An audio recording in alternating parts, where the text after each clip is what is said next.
Okay, the issue here is Doppler effect, and this can be a very confusing subject, but it doesn't really have to be.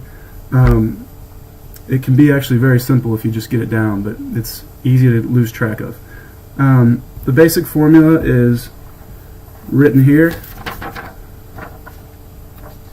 If you can read that, where you have the frequency observed equals the actual frequency times v plus or minus v of the observer over v plus or minus v of the source.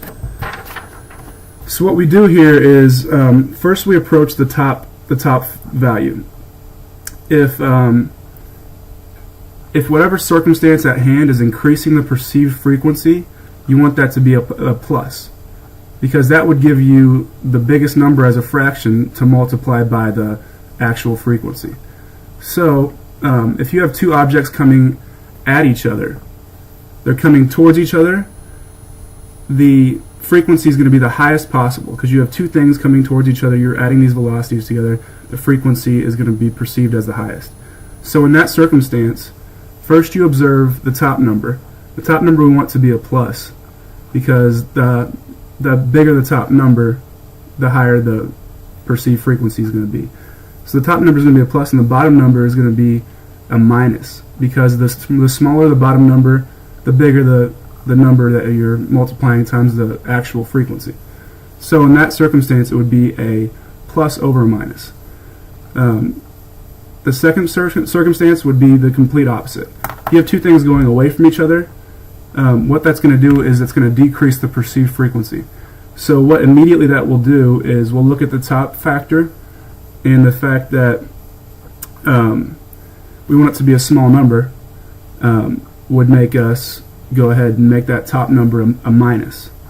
So you'll have V minus V detector over V plus V source. The reason we have a plus at the bottom is because it's going to be the smallest possible number to multiply times the actual frequency to get the perceived frequency. So that's those two circumstances. Now the next circumstance we would attack is if you have a stationary object and you have something coming towards you. So you're standing there and you have a fire truck barreling down a highway at you. In this case, we first observe the top factor, the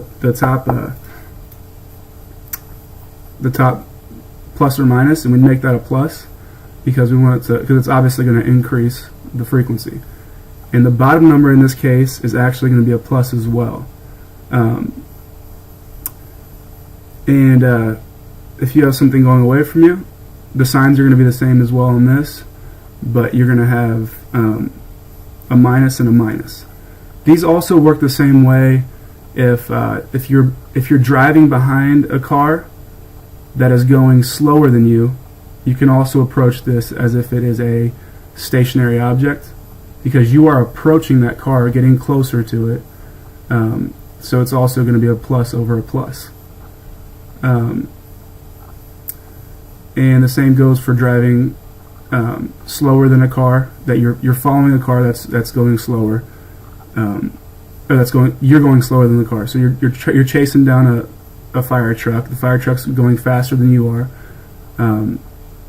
It's actually going to decrease the frequency of that sound, so you can approach that as a minus over a minus as well. Hopefully this made things easier. Once again, this isn't going to explain the the applications of how Doppler effect works, but hopefully this will help you refresh your memory on how frequency is applied into the equations.